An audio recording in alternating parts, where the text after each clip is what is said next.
Good morning, good afternoon, or good evening, everybody in the world. Welcome. My name is Joanne Murphy. I'm the Chief Operating Officer at the Chartered Banker Institute. I'm delighted to welcome you to day 2 of our virtual conference, which is kindly supported by our sister institutes, AICB in Malaysia, VUE in Australia, and the European Banking and Financial Services Training Association. Yesterday, we discussed the important role of technology in accelerating change, augmenting data, and providing insight and simplification of processes, allowing bankers to continue the important work of building trusting relationships with customers and adding true value to customer journeys. Today, we are building on these key themes to understand how individuals can be engaged in reskilling and incremental learning, which will drive future skills development. We are delighted to be joined by Matthew Poyiadgi, Vice President of Pearson VUE, who's joining to deliver a keynote speech this morning. This will be followed by a discussion on the importance of lifelong learning with the provocative title, You Don't Know What You Don't Know. But before we go on to that, I'd like to invite Matthew to join me to deliver his keynote. Thank you. Thank you, Jo, and good morning and good afternoon, everybody, wherever you are around the world. I'll just try and screen share.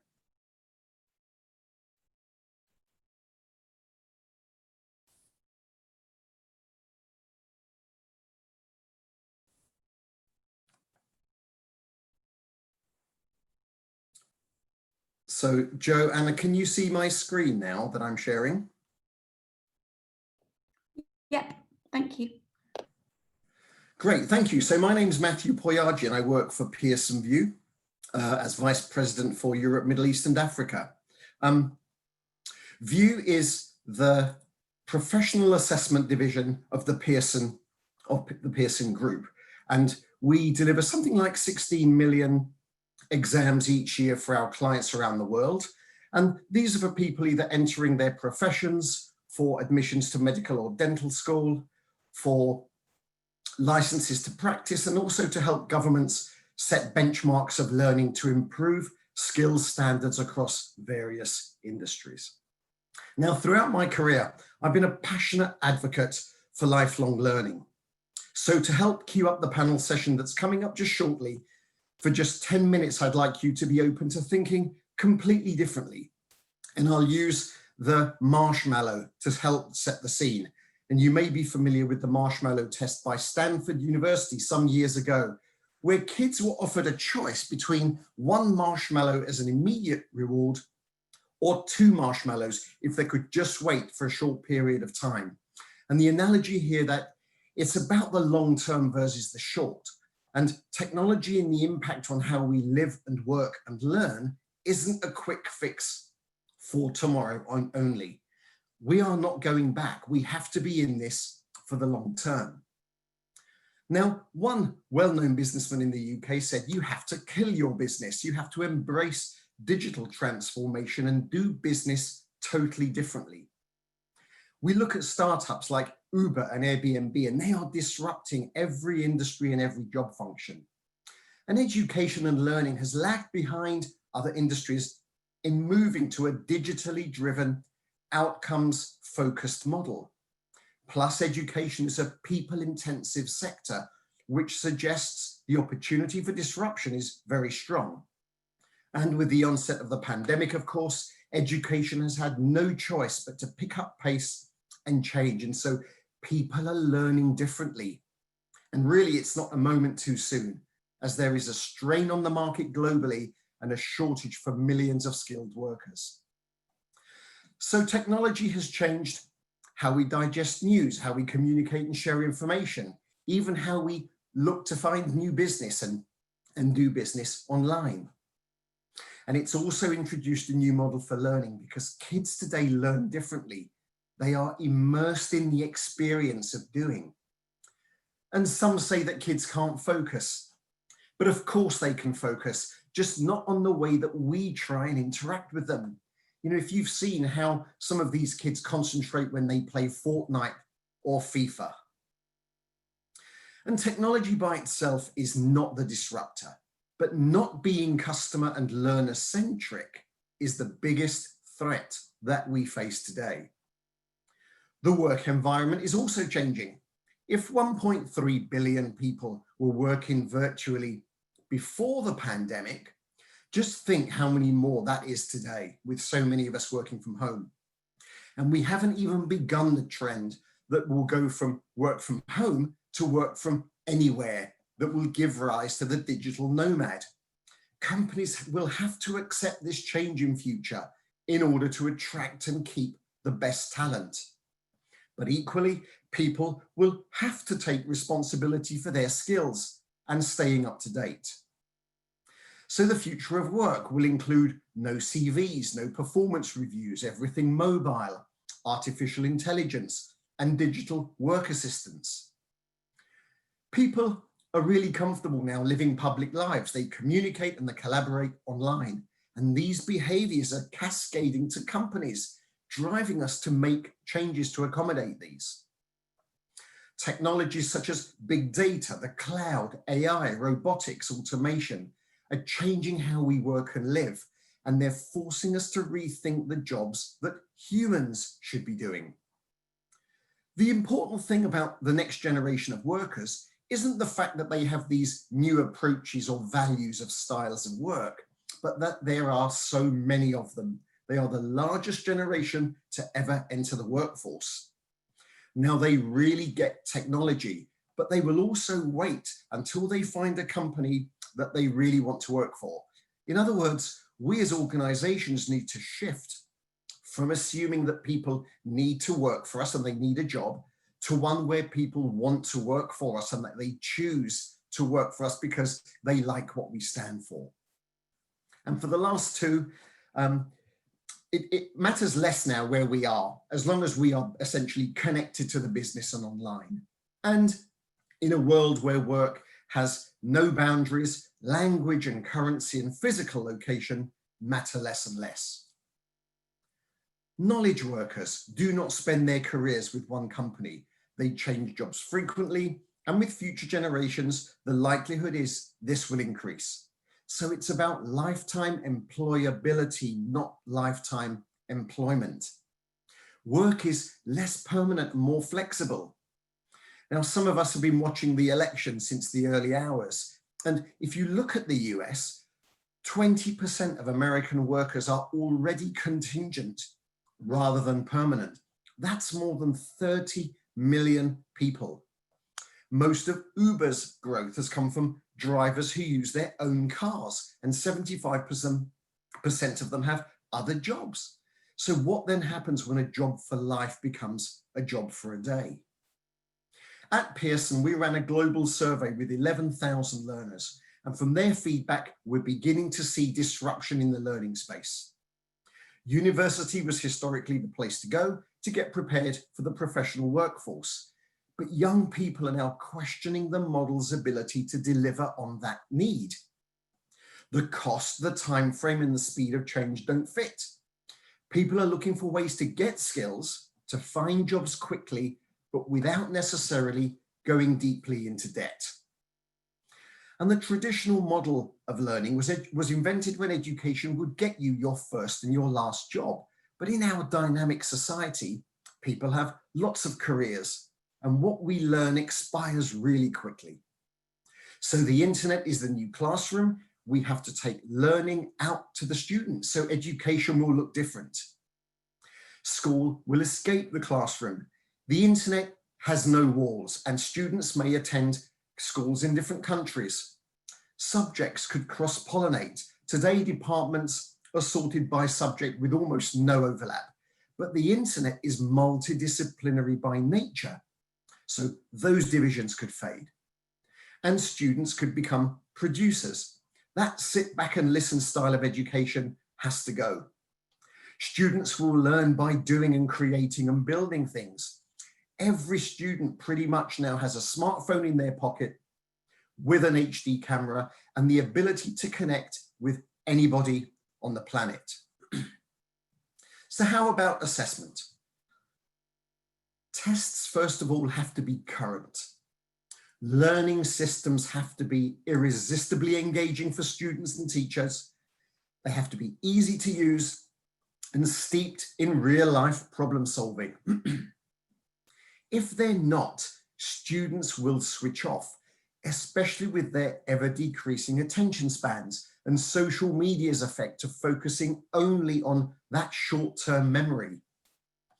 They have to relate directly to what an individual does in the workplace. So if an accounting student works on spreadsheets and charts, the test has to include those same activities. But it helps learners demonstrate competence in real life skills, and it supports the shift from assessing whether candidates know something to measuring their ability to actually do it.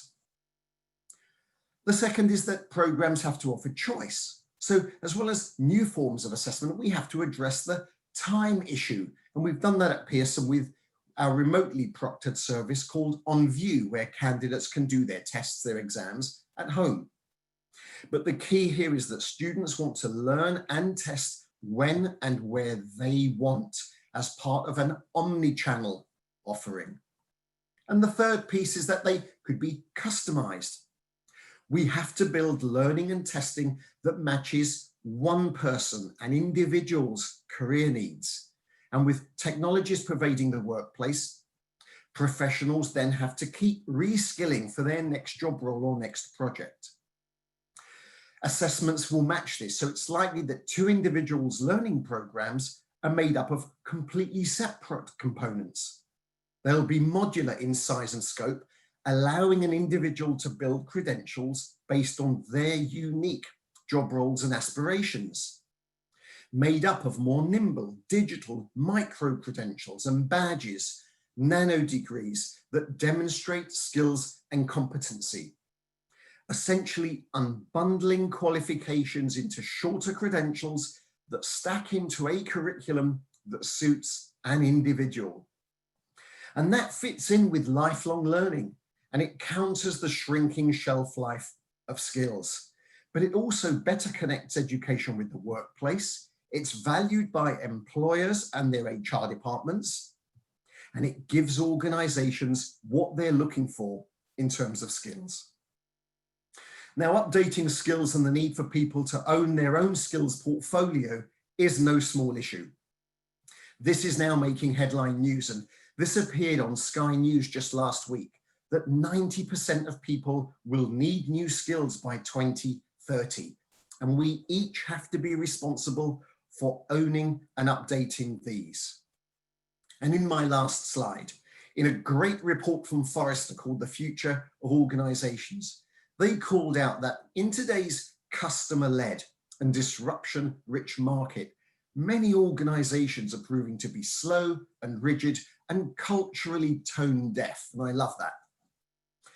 That silos, long decision cycles, and disjointed customer experiences stymie change, and they frustrate customers.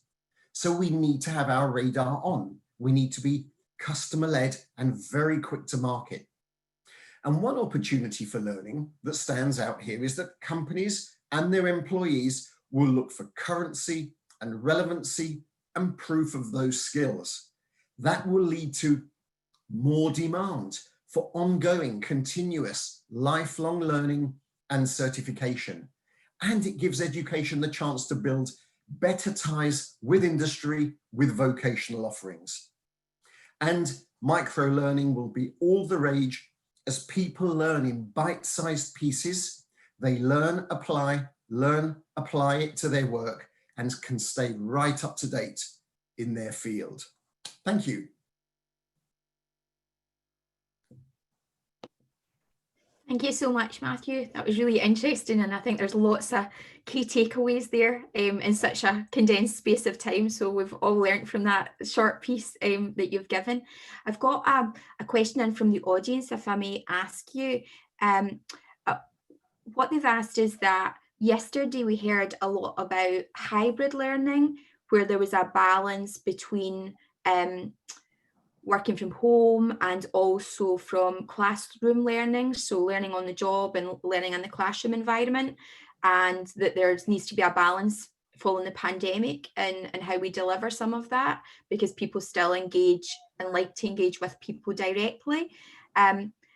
Do you think that classroom learning still does have a role to play in future? Thank you, Jo. Yeah, I think it does actually, but maybe in a slightly adjusted model. I think lots of learners still like the classroom environment for two reasons. One is to interact with their instructor and ask specific questions of them in a face-to-face setting. And the second, which is the best human trait of all, is the networking with other people, with other learners that are sitting on alongside you. So I think it will be a combination of both.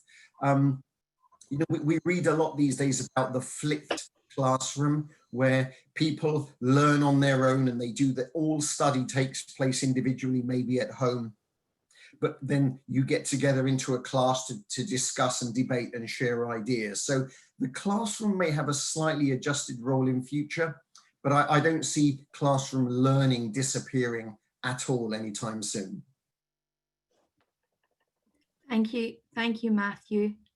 And micro-learning, when do you think that will tip the balance? That was the other question. So when do you think that you'll see more of that taking the percentage away from the sort of classroom in that balance? How long do you think we're away from that? I mean, I think initially micro learning is growing at such a rate, Jo. You know, one organization I know that I've partnered with in the past issued something like 10 million badges for micro learning in 2 or 3 years. So it's sort of coming up behind us very quietly without necessarily getting the publicity that it deserves. But I think initially micro learning will simply complement how people learn and certify today. But I think within 5 or 10 years, it will easily be the predominant way of learning in very small bite-sized pieces that people can digest a bit of learning information and then apply it to what they're doing in the workplace. So, you know, it could be 20, 25 minutes at a time. I think the key piece that needs to be figured out first is, how do you assemble smaller bite-sized pieces into an overall qualification? And again, like I talked about individual curriculum, how do you assess that two people are doing very different learning components, but ultimately reaching the same qualification? That needs to be clearly defined before this can gain traction. Thank you so much, Michael.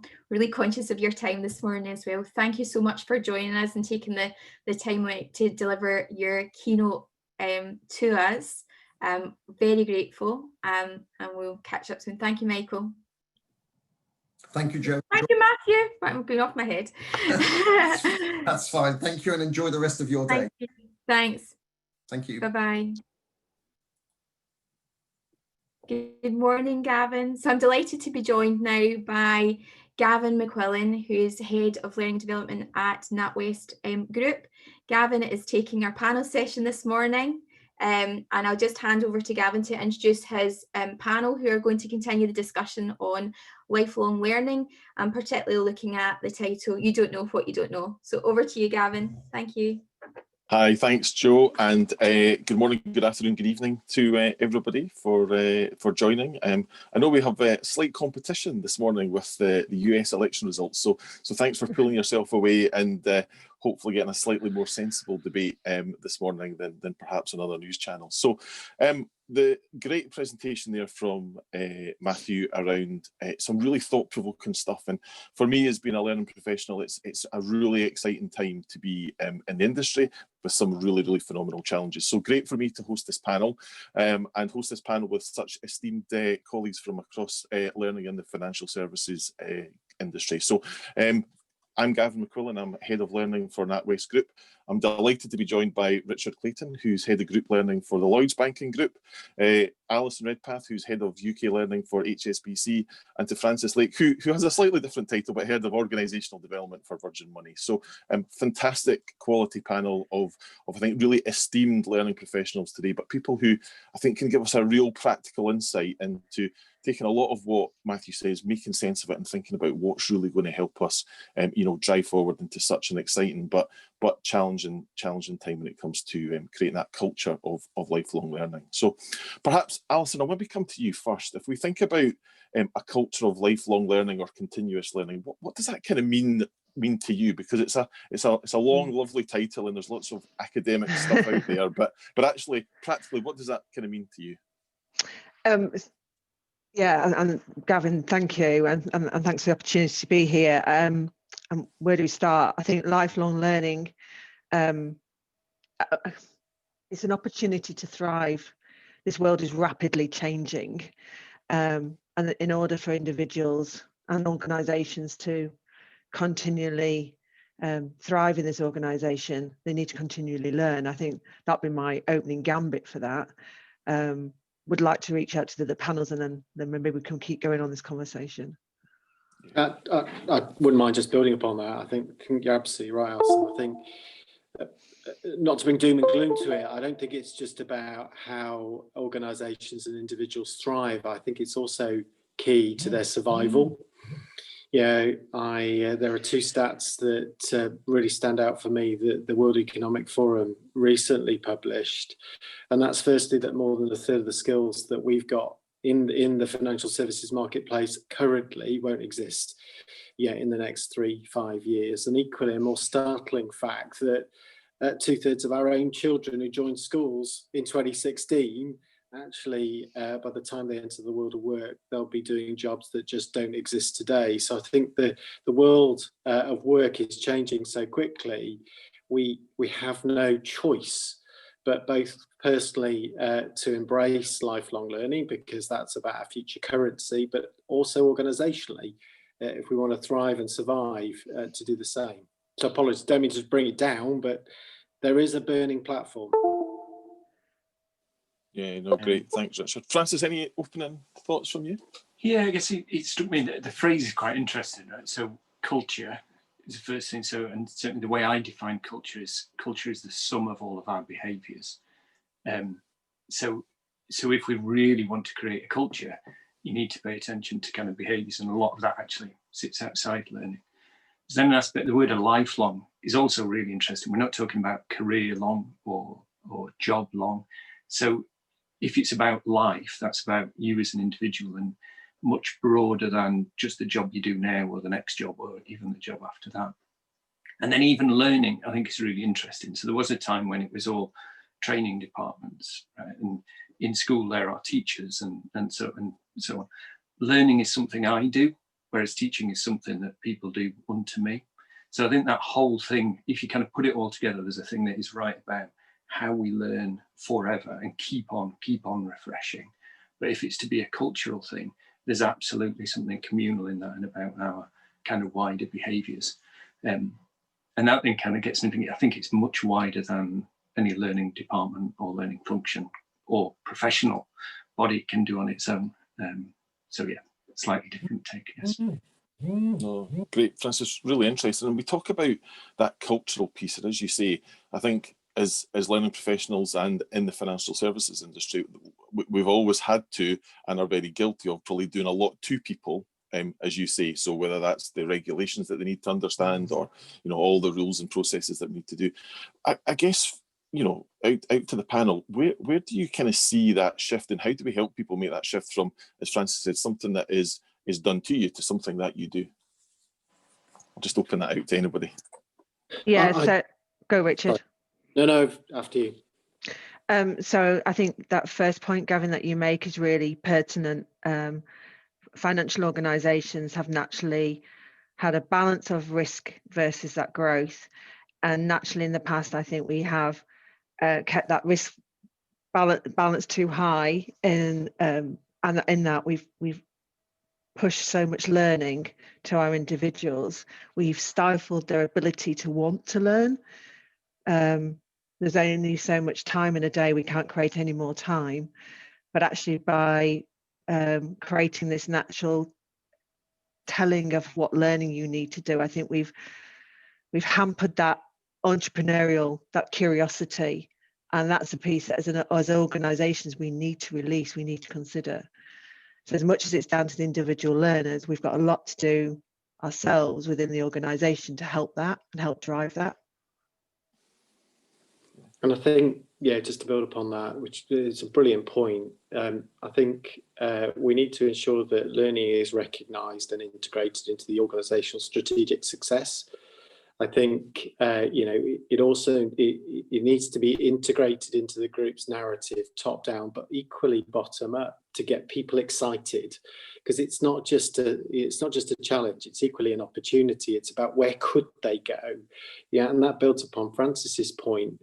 It's about getting them really motivated to want to learn. It's not just about the burning platform. It's also equally about the opportunity that it could bring to them. Yeah, and I think it's how do we encourage our colleagues to actually develop that growth mindset, and how do we integrate those messages into pretty much everything we do, which starts with even day minus 20, even before a colleague, or 50 before a colleague's even joined a company, through the advertising, through the recruitment process, through the onboarding, the induction, the upskilling, cross-skilling, but also through the integrated corporate communication, how important it is that people continually learn, develop, and therefore enable them to progress. Great, thanks. That's one of the things that strikes me quite a lot with this is I think sometimes the structure of HR and L&D functions actually makes it much harder to do this. And so I'm fortunate that in my role, I'm accountable for our culture, I'm accountable for learning, I'm accountable for inclusion, for performance management, for careers and hiring. So what we've tried to shift the whole kind of ethos is around, if ultimately we want people to be at their best, and for that best to keep on getting better and keep on getting better. And so we work that into every element of the system. So in our values, we talk about insatiable curiosity.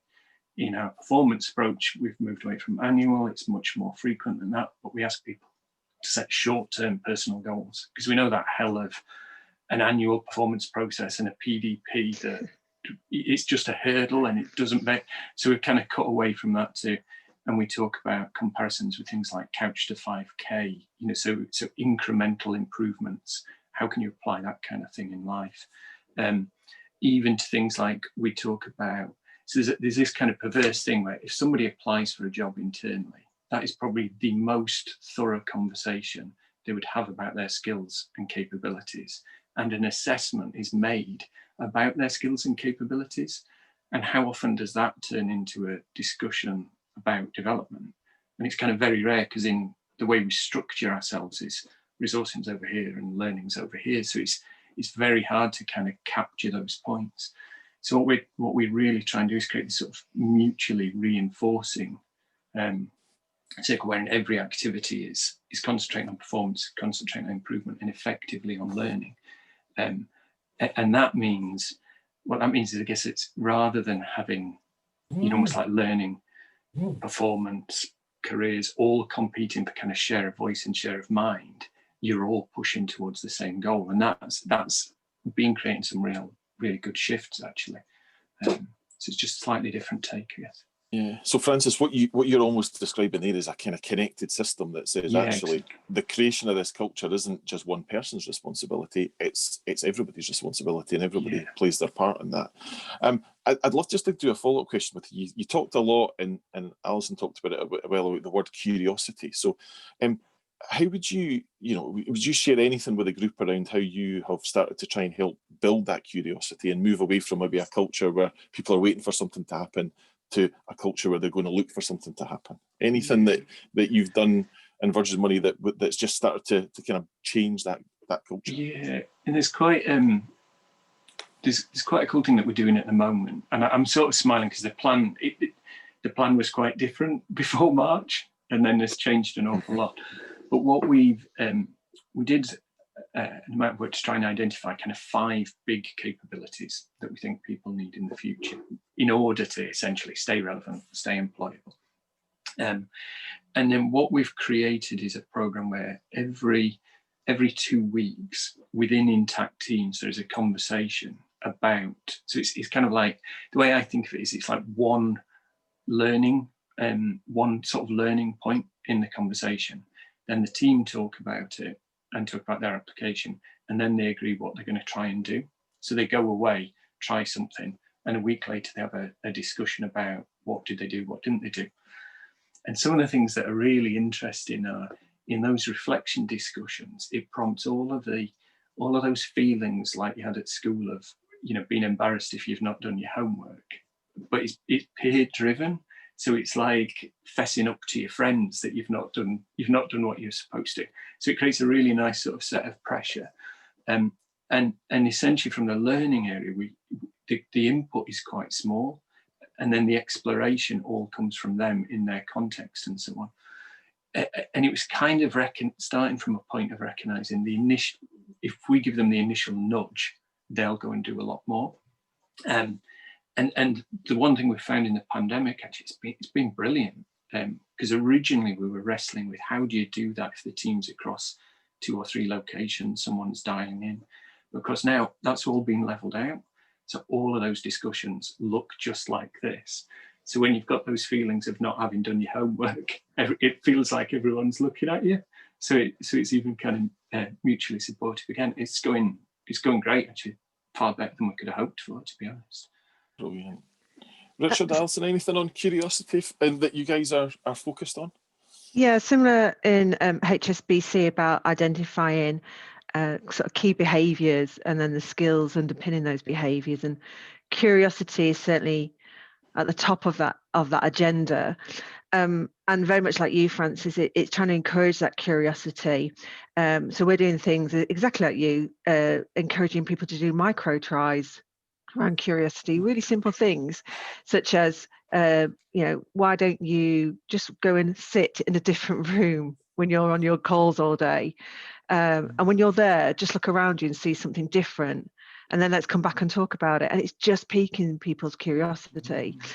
I think the other piece that I'm a real big believer in storytelling, and I think there's so much power in people sharing how curiosity has helped them grow or help them learn or help them change their skill set. And it doesn't necessarily have to be a senior leader. It actually might, it's sometimes better if it's coming from one of your peers or someone within a team that you're striving to be within. And again, we use a lot within storytelling, and I think there's so much power in storytelling that helps people really bring it to life. Yeah, we've built. So we've just, over the last 18 months, we've run 2 big growth and development campaigns where we've actually got colleagues to tell their own stories.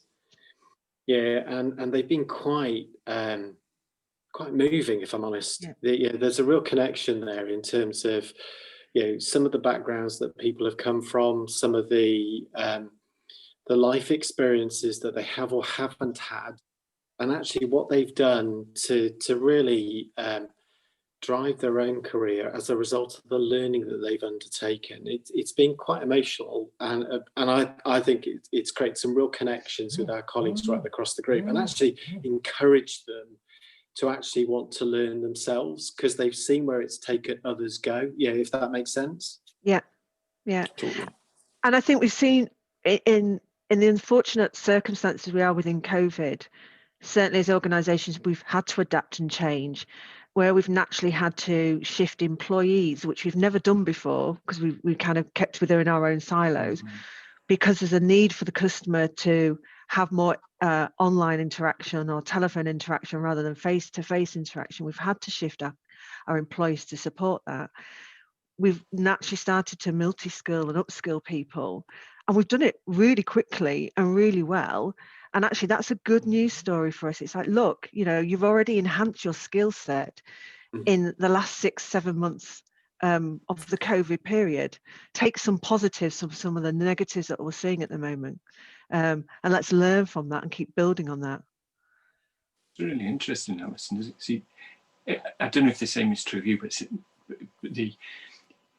say where areas may have like reskilling plan or upskilling plan, particularly in operational areas, and it's going to take us 6 years to enable people to, and it's just exploded that myth, and demonstrate people are far more adaptable, far more willing to learn, far more capable to learn. Yeah. So that bit of changing the way leaders would think about the human potential they've got at the fingertips, kind of thing, I think is amazing. Yeah, I think it's very much. I think it's done a lot of myth busting as well. I think a lot of our senior leaders who lead substantial businesses now are recognizing actually the world of the face-to-face classroom is gone. I think as awful as the pandemic has been and continues to be, actually this has accelerated certainly the digitization of a lot of learning. Yeah, and the transfer from face-to-face to, albeit virtual classroom in some places, but also some really good innovative ways of actually delivering learning. And a lot of those have actually come from our own colleagues. So we've run great hackathons to understand what and how they want to see learning actually evolve and develop. So actually encourage them to have a voice, have a say. And we've also ensured that we've followed it through ensuring, to make sure that actually we've delivered on that by providing them with the right kit, which I think is key, to provide them with access to learning, but only the solutions on the upturn as well. Richard, I think that point's really key. Sorry, Gavin, in relation to design thinking and creating learning that's important to the end user, which might sound pretty obvious, but I don't think we've really thought about the end user as much as we really need to or should do going forward, and that's part of that now. So let's talk to the end user, let's understand how they want to learn, let's try and create something, let's design that, and if it's not right, let's quickly change that and move it and be really agile with the way that we're thinking about this. Apologies, Gavin.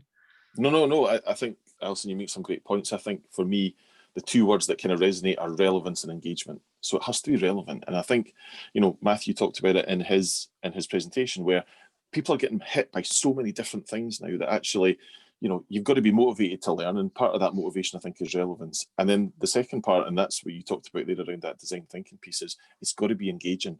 Either I think people want something so quick that I need to be able to do this, how do I do it? Or actually, if they're going to invest a little bit of time, it has to be engaging and it has to be fresh. So I think as L&D professionals, I think, it's a well-worn phrase, but we do need to think a little bit more like marketeers than learning professionals, because we are now having to engage in a way that I think we've never really thought about before.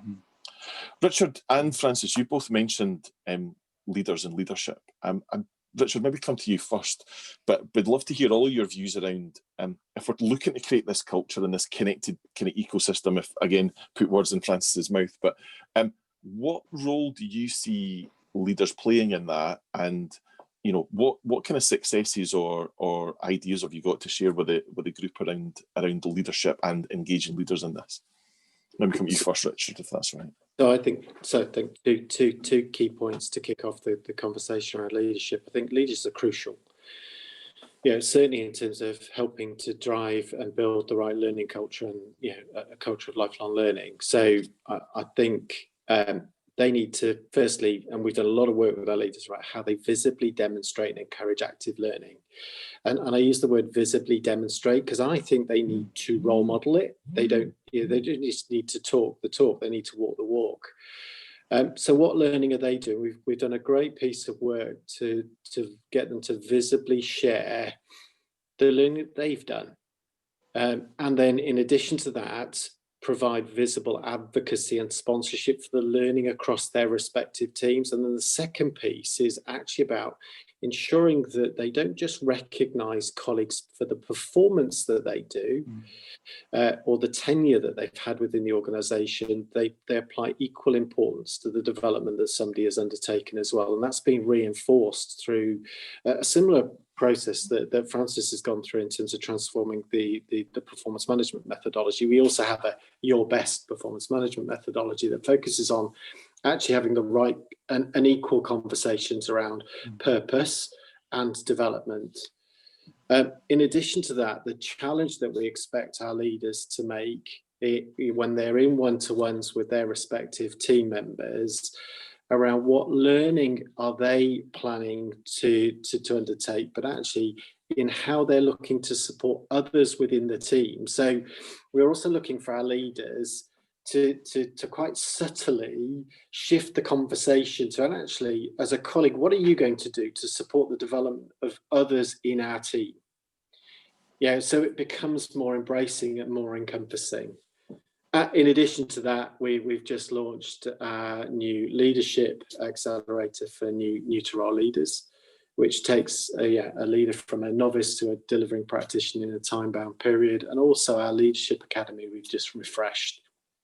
Bearing in mind, actually, we need leaders who can manage multi-generational workforces, as well as leading through what are some very, very difficult times. So we've provided some really good in-the-moment collateral around how they can manage our own customers as well as colleagues in financial distress, as well as through the pandemic. Does that sort of make sense?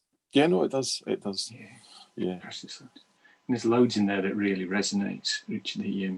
You're making me think as well around the. So there's a whole spirit in learning, isn't there, of kind of failing fast and then improving.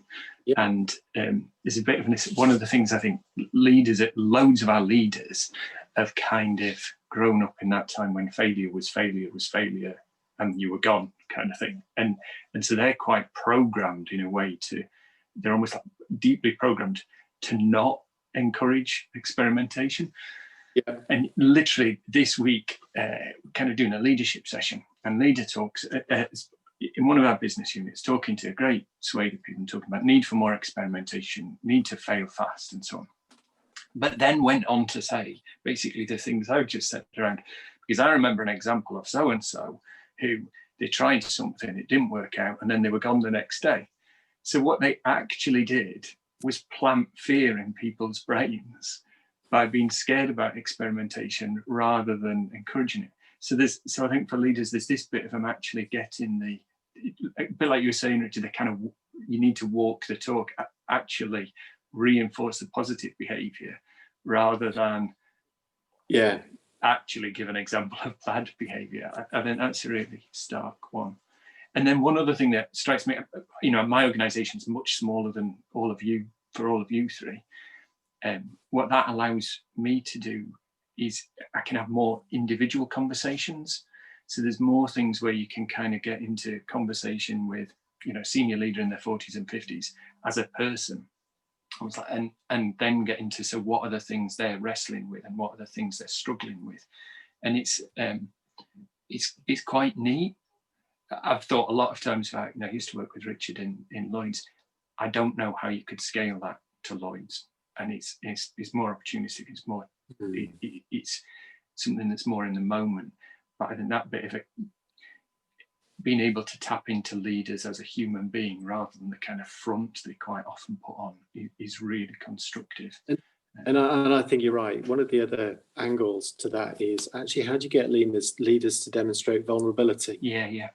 For they come across as really authentic, but actually, to say to somebody, I tried this and it didn't work, but this is what I did as a result, and this is the difference that it made, and this is how it made me feel. Yeah. Really powerful. So how do you harness that?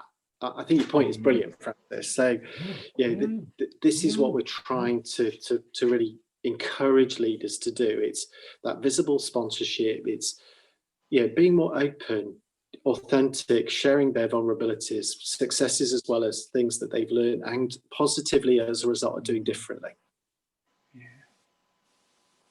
Yeah, and I think Francis, I'm really there with you around that. I know it's a well used phrase now, but how do leaders create that safety for people to be themselves? So how do you get away from, I think that behaviour that unfortunately we would all probably recognise that you talked about, Francis, which is, a bit of front, fear of failure, fear of experimentation, fear of innovation. I think for me, we think about where we all need to get to and the challenges that all our organisations are going to face. That is going to be the fuel that's going to power us to where we need to get to. So actually, how do we help leaders create that culture where people feel safe to express themselves and go about it? And Alison, I don't know if you guys at HSBC have recognised that and have started to do anything around how do you create that kind of safe culture where people can express themselves and learn freely, without, as Francis says, being embarrassed to maybe say that they've not done their homework. We're actually not doing your homework is a learning experience rather than a problem. I'm staying quiet really because both what Francis and Richard and you said, Gavin, is exactly what we're doing in HSBC. And I see some great leadership talks from not only our senior leaders, but our leaders within the ground that talk about that, learn, try again. Where did I fail? Make it better, rather than I want to hide that under the carpet and pretend it never happened. We have a great speak up culture. It always can be better. We know that, but we actively want to encourage people to call things out if they don't necessarily see things that they think that they should be. But in adding on to that, how can we make it better next time? Let's not just dwell on the problems or the challenges. Let's say, okay, let's be even better about it, even better. And I love your word, Richard, about vulnerability. And I think the other piece that is that self-awareness. So as leaders, where are you getting your feedback? Where are you talking to your people to ask them what they see in you? You know, if you're in that lift, what would they see as that person? You know, that 30 seconds, what do they see? And is that who you truly want to be? And is it who you want to be known for? So I think there's so much going on in this space, really, really great stuff going on. We just need to keep doing more of it. You just prompted me there, Alison, on the way we've tried to change, as part of our performance approach, it's a technology-based platform. We ask people for lots of feedback, and we've tried to, I don't know if you guys would have the same, the old thing used to be, before people had their annual appraisal, they'd dig out all the thank you notes they'd had in the year and say, here's my feedback. And then they'd send great long questionnaires to all of the best friends to ask them for feedback to sort of justify, you know, it was like justify existence. Yeah. And what we've tried to flip that on its head to be lots of little pieces. And so we ask people through the system, they give feedback, and it's one thing I like and one thing to make it even better. So it's all improvement focused. And we talk about thumbs up and light bulb. But even in that, people kind of go, light bulb equals constructive equals negative feedback. No, it isn't. Yeah. It's about making it better. Yeah. But you can ask for this or give it. So with our leaders, what we're pushing them more and more, and it's like to ask, like, don't be, if you're giving feedback, it's like, you know, I'm passing judgment kind of. But if you're asking for feedback, you're demonstrating that curiosity, and it's great. 100%, Francis, and I think it's asking it and asking in the moment that matters. Yeah. We're just about to go through our performance reviews. I've had lots of requests going, tell me about my performance for the year. And I'm like, wow, okay, I can barely remember what I did yesterday. And you're wanting me to sort of talk about your whole year. Oh, okay, this is let's do it in the moment. We're not there yet, but there is something in that. And I had a really interesting conversation with one of my team members yesterday on this topic. She said she did a presentation to a group of people last week, and she came away from that going, oh God, I didn't do things very well, and I didn't do this, and she was chewing herself, right? Really, the gremlin was inside her head saying that it didn't go very well. 2 days later, she gets an email from the chair of the meeting who said, really engaging presentation. You've really generated some excitement. It was about future skills, so it's a great tick for me. And she told me this story, and I said, what would you do better next time? And she went, maybe I should have asked for the feedback, you know? Yeah. You sat there and chewed on this for 2 days. You're mentally berating yourself for something that you didn't need to. Yeah. I think though, Francis Alison, you make a great point, which is actually some of this is quite simple to do. So feedback has been around for years. That's not, you know, a new technological kind of brainwave that anybody's had, but actually to create a culture where feedback is given and received in equal measure, Alison, to your point, is a brilliant way of developing this culture. And I think sometimes, you know, while there is loads of stuff that we can be seduced by from a technology point of view, sometimes we just forget that actually sometimes the simplest ideas are maybe just the best. So creating that culture of feedback, I think, is a kind of cool point that we need to, I think, as learning professionals think about. How do we propagate that? How do we encourage it? But also, it's the informal feedback through every conversation that we have, isn't it? Because every conversation we have, every conversation leader has is a coaching conversation in one way, shape, or form. Yeah, and it's asking for that in the moment. Is there anything I could have done differently? Is there one thing I could have improved? I absolutely agree. Just before I move on to my next one. Oh, sorry, Francis, carry on. But just in this environment, you need to work more, because you know those old days, you'd walk out of a meeting room with someone and the conversation that could be, how was that? Oh, it was good, do this. So you'd have those tiny little minutes, and now you kind of switch off the call, start the next one, and it's missing finding those ways to create what were the things as you grabbed a coffee or you walked away from a meeting room. it just takes a bit more work, I think. Yeah, but it's prioritising that, as you say, because in this current climate where you're, Zooming all day, it's quite easy, as you say, to forget it, because it's not as easy to do that informal chat, Alison, that you clearly had, which was great, and how do you make time for it? One thing before I move on to my next question, hopefully we have an audience that's listening to this, because it's fascinating conversation. We've got a little Q&A function, if nothing else, but to test my technological skills of trying to get into the Q&A. I'd really love to hear from our audience. We've got the panel here. What would you like to hear from them? Please ask them anything that you'd like, and if you do that through the Q&A function, then I'll try and moderate that as we go. So just a little challenge to everybody to try and put the guys and me on the spot a little bit. One question I'd love to kind of explore with you, with the three of you, is we talked there a lot about informality, and Matthew mentioned it before. I'd love to get your views on that balance between formal learning, so let's call it that, so a solution, somebody getting thing that they consume, to the kind of informal stuff. So we touched on feedback. So I'd really love to get your thoughts and ideas both on that as a concept, and again, what you're seeing within your respective organisations around how that's moving and how you're developing it. So huge question, but I don't know which one you'd like to start with that, but love to get your thoughts on that balance between formal and informal. Yeah, I don't mind starting. It's a big question. Thanks, Kathy. Cheers. There's a bit, I guess, I've kind of been thinking about more and more. And again, a kind of current environment is really big on this. We've for a long time kind of recognising sort of 70-20-10, or that most learning is in work, and that's really hard now. The old kind of, you're not sat next to someone who's a bit better at the job than you, so you hear from them, or you can't hear your boss having a phone call, so you're hearing the way they're interacting, and all of those kind of things are gone.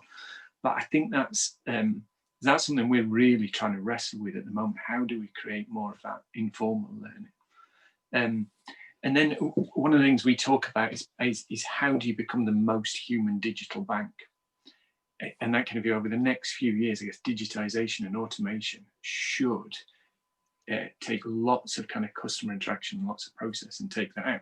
It's almost like what you're left with is the behavioural stuff. So we're kind of really looking at how do you work on behaviour more and more and more. And I think, personally, I think so much of that has to be through practice. So it's almost like the formal stuff, I think, is great for knowledge and accumulating kind of knowledge and expertise. But I guess we're probably all looking at the same similar kind of things, aren't we? That kind of differentiation in terms of service and customer experience and so on. That ultimately, I guess, comes down to the behaviour of our people. And that's the stuff that I think is much more informal. So I would say it is a live challenge for us. I have no panaceas, but that's the sort of direction we're trying to work in. Hopefully I've bought enough time for Alison and Rich to have a more constructive answer. And do you know, I think, Francis, that's a great answer. It'd be great to hear from Richard and Alison in a minute, because I think it is a really big question, and it's a challenging question. Go on, Richard.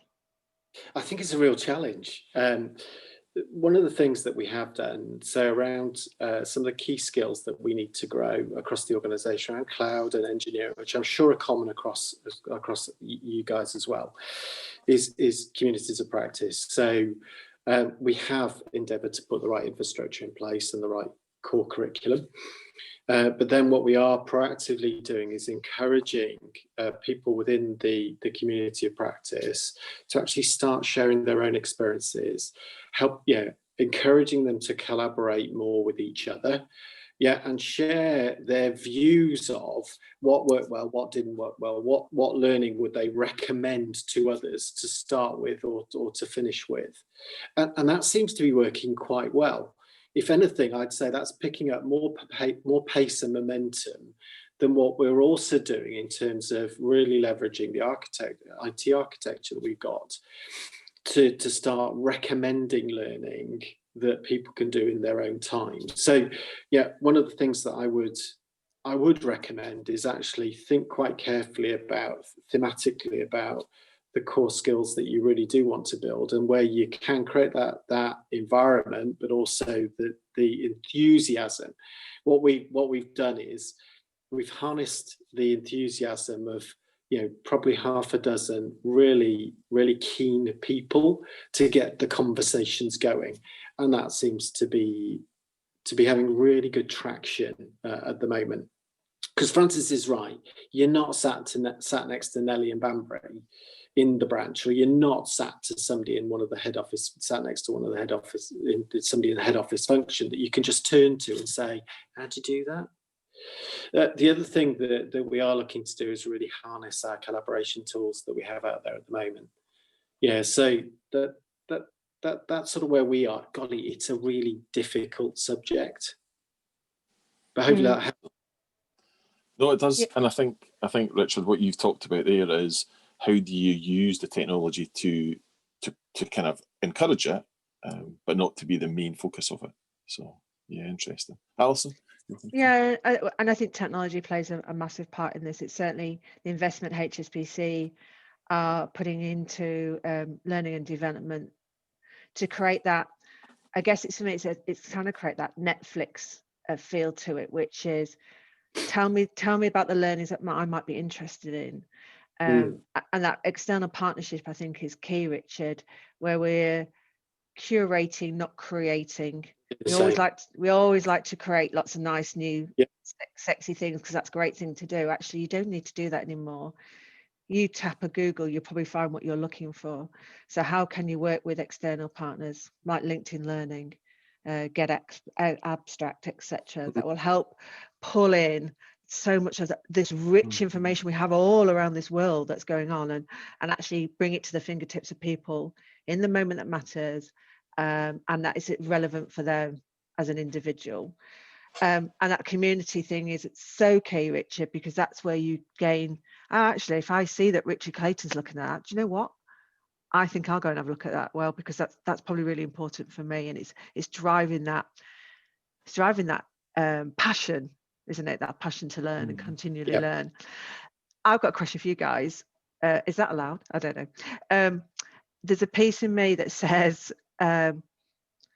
We did a survey through Pearson that said HSBC's maturity in learning was good. It's 3 out of 4, brilliant, tick to box, we're really mature.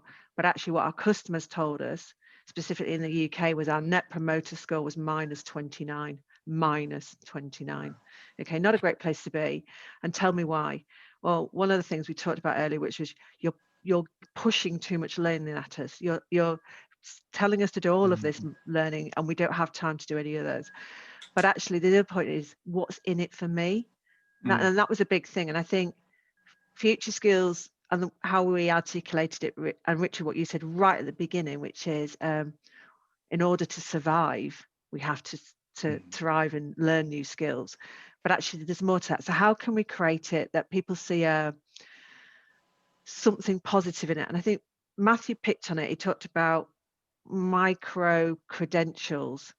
I'll be really interested to know, how do we create that sort of informal learning to become more of a formal recognition?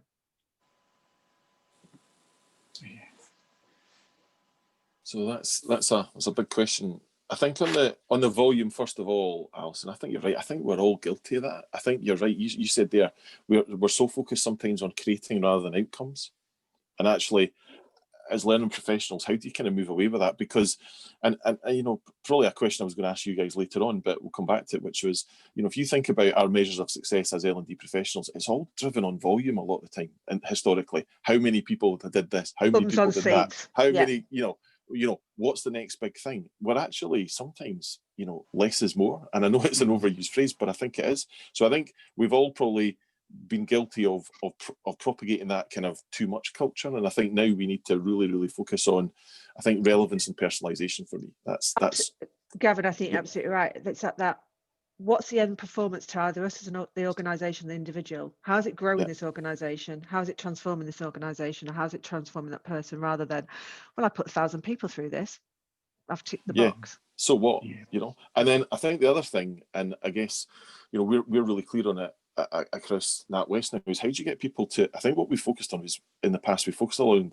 helping people learn for the job that they do today, which is relevant, and we still need to do that because that's kind of key part of people's jobs. But then also, how do you help them start to get ready for the career they want to have tomorrow? And that might be with us, or it might be without us. And actually, it might be in something totally different. So again, kind of changing that culture around job-focused learning to career-focused learning. And then I think then that's where it comes back to those conversations and that leader piece, because how do you help people either do that themselves and be curious, as Matthew talked about, but also encourage them to do that? So don't know if that answers your question, but. Yeah, I think it does. I think there's more we need to do in this space there. I think there's certainly things we need to build on. That kind of passport of skills. How do you have that passport of skills that's going to really mean something, either where you are today or where you are tomorrow, or where you are the next day? Yeah. It's really interesting. There's a bit, I completely agree. The things of us generating too much, I think is really true. And one of the things I kind of think about it, in Gordon Ramsay's Kitchen Nightmares. So apologies if this doesn't translate internationally. I don't know how, but one of the things he often goes into these restaurants and goes, like, your menu is like 60 items. So how can you be good at them? Like, if you're trying to cook 60 things, make the menu 5 things, and then those 5 things, if they meet the needs for 80% of people, you've got 5 great dishes. People are going to go for them. And so we're certainly trying to apply that. I don't know if we've got 5 great dishes, but trying to really kind of narrow down the breadth of things, and or what you're putting in front of people is stuff that is going to help them on their core stuff is really helpful. That's a really lovely way of talking about it, Francis. Yeah. The problem with the Gordon Ramsay is you could never use a clip to evidence it. No swearing from Gordon Ramsay, but Richard, any culinary metaphors you want to use, or any other examples? I'd probably just build on that. So I think we need to be really targeted. So we have 10 core key skills, thematic skills that we want to build for the future. They're not rocket science, but they help us focus. What we've done within that, or 10 core capabilities, within that we have a variety of skills that we want to build. What we have done is meta tagged the no more than the top 5 pieces of learning that we feel colleagues will need to focus on. What we then do though is provide them with links to further learning if they want to explore a topic further. The second thing that I do think we need to anchor back to is what's the definition of a great developmental conversation. So we need to help both leaders and colleagues have the right conversation around what learning do they need to do to become really exceptional in the role they're in, but actually what learning could they do to help prepare them for tomorrow, which builds upon your point. And the third thing that I think we could do is harness technology more efficiently, because it's not just about based upon your interest, what learning might you want to do further, but actually based upon your role, people like you have moved on to A, B, and C roles. So actually, how could we use and leverage the technology to funnel and focus the conversation about current and future role aspirations? Does that make sense? It does, yeah. I always really wrestle with this stuff, Richard, on me. Because where people kind of almost go, I want to see a career map, I want to see a career journey kind of thing. And then historically, the work to build them has been so big that you've had 3 reorganisations by the time the thing's live, or the jobs have changed. But I do think now the technology allows you to make it much more flexible. So it's kind of like where next, rather than your path from entry level to CEO. Absolutely, and it's finding that thought stimulus. So it's back to the topic of the session. You don't know what you don't know. Yeah. You're leveraging technology. It can give you options to explore further and have a great conversation about. Yeah.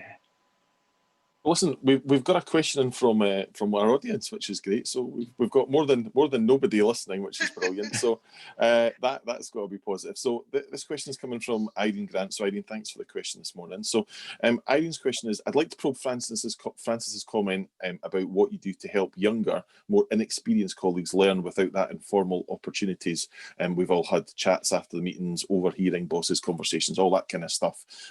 And obviously with COVID at the moment, and a huge amount of us being at home, how do we kind of fill that gap? So great question from Irene. I don't know if anybody wants to have a stab at that kind of, gap that we now have, especially for our newer, younger, more inexperienced colleagues. I think. Sorry, go. No, you go ahead. I think we've kind of touched on in this world we're living in at the moment. One of the most powerful ways of helping people is through that community of practice. My example would be I did my coaching diploma, loved it. You go away on a program to do that, or I went on Zoom calls to do that, and then it's go away and practice it. But if I wasn't careful, I could have been left floundering, not knowing how I could build on that. And the one thing we did was bring together a community of practice of new coaches, and you learn from each other and share your experiences, what you failed at, what's challenging you, what you did really well, and that helps you it's helping me as an individual grow my coaching ability. Well, I hope it is coaching ability. I think that would be my key piece to this. That's right. I suspect in this and in that early career bit, I think is really interesting, because it's a bit of, you don't know what you don't know, so you don't know the lay of the land in the organisation, you don't know the people to get to and so on. And I had a conversation with someone who joined us like the week before lockdown, and it was last week. And then what kind of really stood out was she just didn't know the people to talk to in order to get her job done. After kind of 6 or 7 months in role. So some of the things we're trying to do are just a whole bunch of experiments. So we're encouraging people to have buddies, to make what's the equivalent of the sitting next to the experienced person, but was get them to the things where you are checking in much more frequently. The kind of team learning I described is really constructive, because that it just has a very different conversation, and it creates prompts into other areas. One of the things that this wasn't from me at all, but someone told me about, which I thought was great. So what they said was they really missed the people they sat next to. And so what they'd have is they'd have their regular, Zoom life like this. And then just here, they've got the phone, where basically all day on mute, they've got their work colleague. And so the ability to roll your eyes or like scowl or just catch people for a minute was something they'd kind of put in place. And I just thought that's a really smart thing. I've not found anyone in my work who's willing to do that with me, but I thought that kind of thing of actually for a little time, whether it's a few hours a day or a bit of time for new people, it's just making the most of the tech we've now got available to us. It's maybe worth a try, I think. Right, so you need that virtual but not virtual work buddy. Yeah, like you, Francis, I don't think I'd have a long line of people to mind, but never mind. Richard, Alison, anything else to add to Irene's question? Probably as well is be more curious yourself. So we've talked about curiosity, and I think it's really key. There are no daft questions. So leverage your internal network, leverage your colleagues, your friends, your buddies. Yeah, that's certainly what I do personally. In addition to that, really have a challenging conversation with your line manager. Yeah, actually, I think drive the conversation yourself. And then thirdly, it is tough because we're not in the working environment. We can't just hear almost have that coffee conversation. Or actually, we can listen in at conversations as they happen around the office, around opportunities, etc. Actually take a step back and think about where you want to be. Actually, what role do you actually want to do? What roles are out there? And go and do some investigation. And I know it's not easy, but actually go and find somebody. Connect via the huge vast collaboration tools that we have available out there. Try and connect with somebody that actually is in an area that you're interested in, and then go and ask the questions, because I think you'll find quite nicely they'll be quite pleased and want to talk to you as well. Because it's almost it's asking for that advice, support, and guidance, isn't it? And people genuinely want to help each other.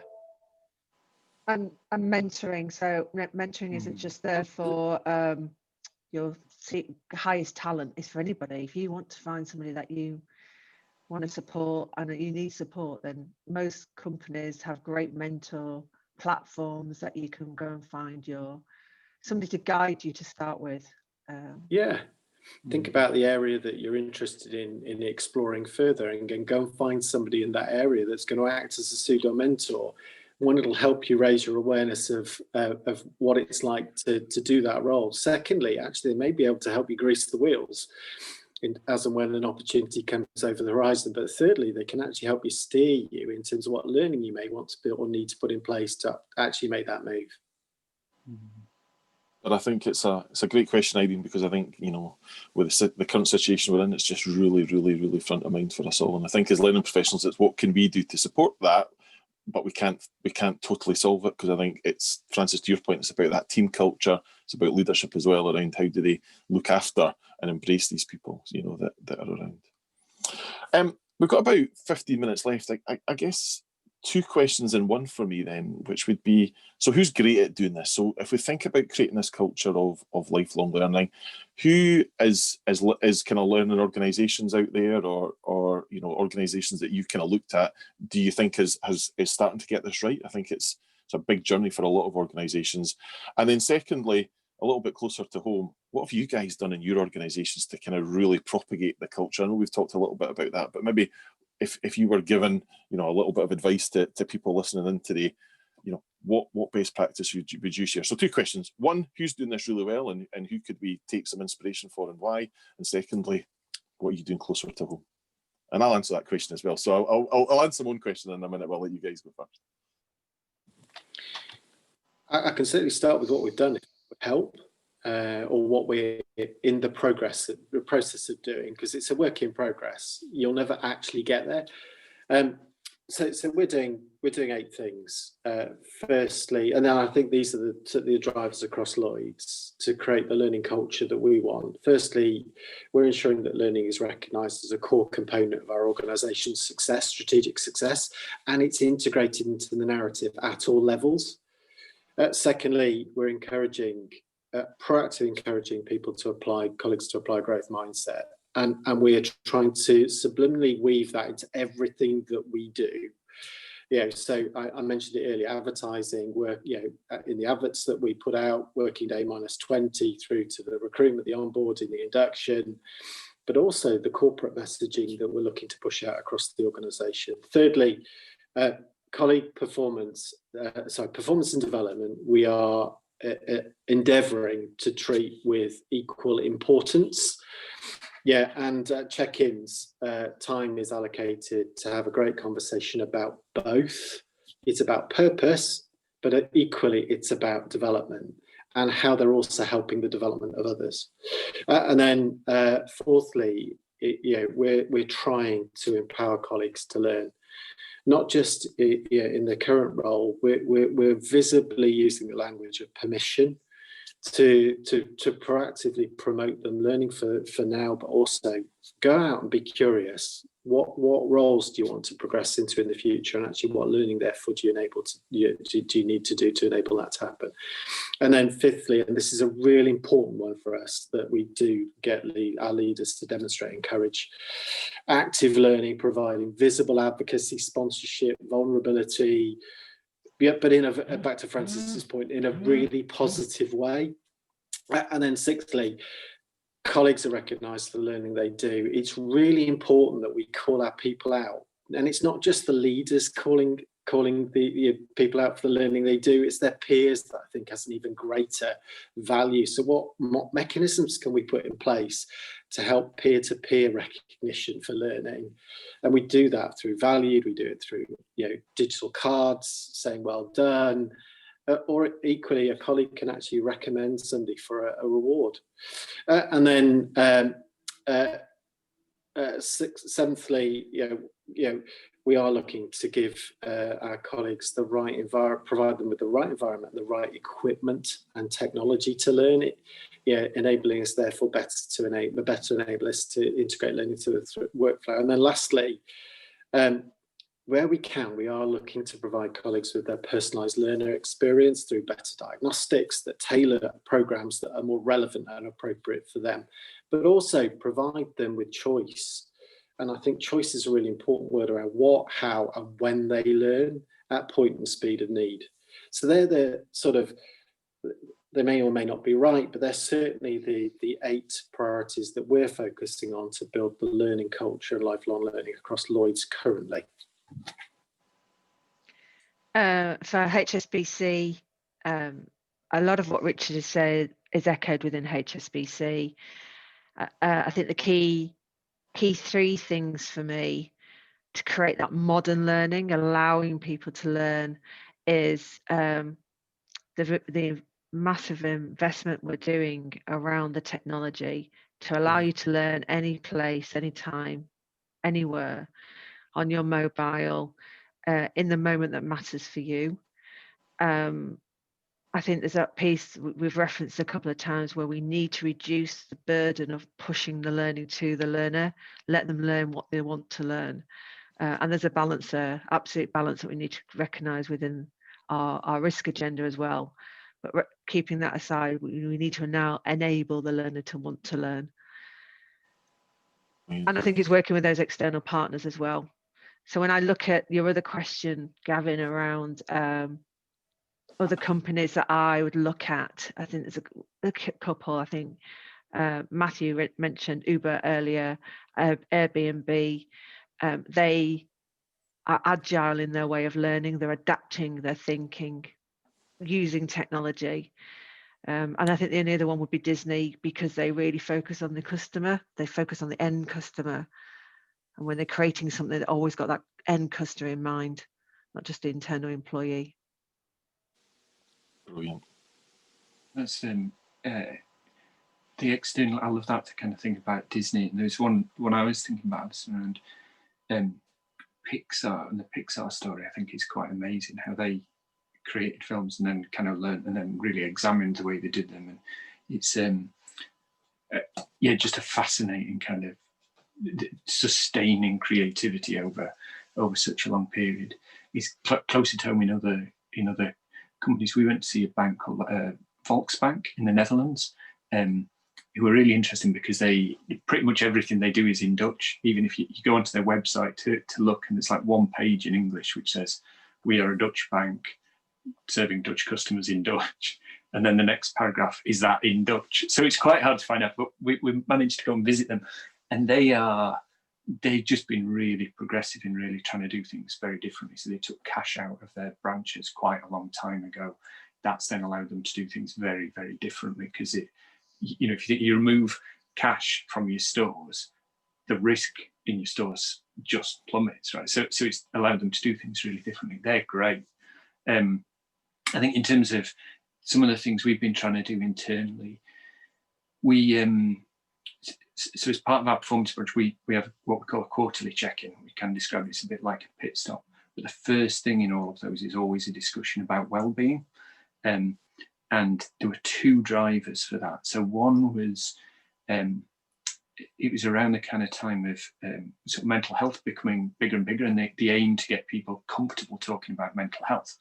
What we kind of got was if your mental health is suffering, it's really hard to talk to somebody if you've not already got a relationship. So by building it into the conversation, you were sort of normalizing talking about how people were doing. So that when there were issues, let's say like a global pandemic, it was okay to talk about well-being. So it became really like it's made this year a lot easier. But the other big reason for that was we can said, and this again didn't come from us, came from a guy called Jeff McDonald, but the way he describes is you can have knowledge, skills and behavior. Like performance is knowledge plus skills plus behavior times energy. So if you've not got the energy, the rest doesn't matter. So actually shifting that element has been a really big piece. We also did a lot of work. So 2016, we were a subsidiary until 2016. So CYBG, as was subsidiary of National Australia Group, so went through an IPO, and you were having to get a whole company to move from a subsidiary mindset, where literally the strategic decisions were made on the other side of the world, to one that was more dynamic. Fast forward a couple of years, buy Virgin Money and go through this whole rebrand to be a Virgin company, which is so much more kind of disruptive, energetic, positive. So having to change the way people think, to lots of work on things like growth mindset, as Richard talks about. We did a lot of work with a group called the Positive Group, who are essentially neuroscientists, psychologists, and took all of our senior leaders through 3 days of taking them from some pretty heavy science concepts through to action. And the real reason we did that was, in FS we have loads of people who are super rational. They've grown up through maths, or so the way they process things, they're brilliant in some things, but dealing with people is not necessarily the forte. So being able to show them the science that underpins the way people behave was phenomenal, and that created a really big kind of a big leadership shift. And then the last thing we're probably trying to do much more is, and again, being much smaller in scale, and I suspect smaller in budget, we have to be pretty fleet of foot in what we do. So we've kind of made a virtue of running loads of experiments. So most of the programs we run, or the interventions we do, they aren't finished essentially when we start them. We kind of know enough to get started, give it a try, get feedback from the cohort, design the next bit, and involving people all the way through. And that's been a massive change. And partly we do it, I think it makes our learning more relevant, more current, but it's also showing to our learners that we haven't got all the answers, there are no answers. It sort of prompts that curiosity. And yeah, so stories of failure, we've got plenty of those. I just think there's one thing that it's really relevant, as especially for large organizations as ourselves, that this future skills movement and drive, we have a responsibility externally as well. And I'm sure all of us are recognizing that. And the work that we're doing with Prince's Trust and our young people, because they're the future of these future skills in a sense. So another great focus I think that we all have our attention to is how can we continue to support this economy through driving the support of future skills in our next generation. Yeah, you're right, Alison. You're right. It's a tough time to be, entering the market, and what can we do to help people? I totally agree. Totally agree. I guess for me, in answering my own question, I think there's loads of great organisations out there. One that I have done a little bit of time, spent time with, is Microsoft. So they've really come out and said, they moved from a know-it-all organisation to a learn-it-all organisation, and I think Brilliant. For me that just captured it really nicely around, the culture that they openly said they had, but I guess a culture that probably many people maybe have a wry smile around potentially where many organisations have been. So I think they've done some great stuff. I think another little bit of inspiration I took was from bizarrely a company, Kraft Heinz, so the big American food company, talking to their head of learning out there, and while I think we all know that this is not something, this culture cannot be created just by the learning teams, it needs to be created by everybody. She really went out and did some trailblazing. So within their kind of internal, communication channels or networking channels, she made a promise for 365 days to share one thing that she learned every day. And she started doing it on her own. And I think by the end of it, there was thousands of people within that organization sharing what they'd learned every day. So again, just that kind of peer to peer. So just little things like that, I think were quite inspirational for me. Around what we're doing, I think real similarities. I think engaging our leaders, trying to create that culture of psychological safety, giving people some tips and things around that informal piece. So whether it's the feedback stuff we talked about, whether it's encouraging people to take some time out to reflect and reflective practice, but actually not telling people what to do, but trying to encourage them and see the benefit of it, I think is massively different. And then, Alison, to your point, I think, we are hugely focused on that personalised design thinking approach, but actually making it relevant. So what are the critical skills that we need to do? I mean, a final little funny story that I probably shouldn't share, but I will. But we ran a bank-wide session a couple of weeks ago on well-being, and it was on a Friday. So, we were thinking about engagement. Friday, people are tired. And I got more people attending that session. I mean, how big we are compared to the whole amount of people that attended all our virtual sessions that we ran that month. Yeah. So for me, if you get the sweet spot right around making it relevant and engaging for people, then I think there's an appetite there. So that was a wee eye opener for us around just that relevance and that kind of in the moment stuff and being fleet of foot to move on it. So great. Listen, it's 9:25. We've had a great conversation. I would just like to thank Richard, Alison and Francis for allowing me to interrogate them this morning. I'm sure they'll get their own back on me at some point. So I look forward to that. Thank you to the audience. We had a question. So Irene, thank you for your question. I think, there's been some great food for thought there. I mean, in summary for me, it is, culture is something that as an organisation, it needs to be created. We've talked about, I think, the importance of engaging everybody. Great phrase that I picked up was powered by collective genius. I think if we're going to do this, we need all our organisations and everyone behind it to get there, and the importance of engaging people and how they would want to do. So, Joe, I'll hand back to you, and thanks for the opportunity, and thanks again. I'm sure, like us all, we're really happy to connect with the audience outside of this via whatever channel you wish. So, Joe, thanks very much, and I'll hand back. Thank you so much, Gavin, and thank you to all today's panelists and for Matthew for his keynote this morning. I'd just like to sort of summarise some of the panel points. I think one of the key messages that came across to me there was a point made early on in the discussion about how we need to think more about being marketeers in the learning world. And actually, this is about allowing people to build sustainable careers. So what a message really to get people engaged in. Do you want to keep a job? Do you want to have a sustainable, long, fulfilling career? The route to that is through lifelong learning and through continuous development. And I think it's absolutely critical that just the effort that we put into customer journeys is reflected in those journeys that we have for colleagues while they're learning, and we put that effort in there and come up with really simple colleague-centric solutions. That's really key. So that was a sort of key message. So thank you to everybody for your participation. It was a great conversation, and I'm sure our audience got lots out of that today. So moving on to that sustainable theme, I hope you've enjoyed today's session. I hope you can join us again tomorrow morning for our third and final virtual session, which is hosted by the Institute's CEO, Simon Thompson.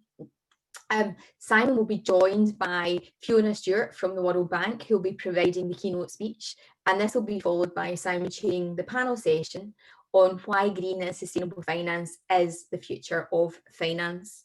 So until tomorrow, thank you so much for your time and your support of the Institute, and I'd like to wish you a great rest of the day and like to say goodbye. Thank you. Bye-bye.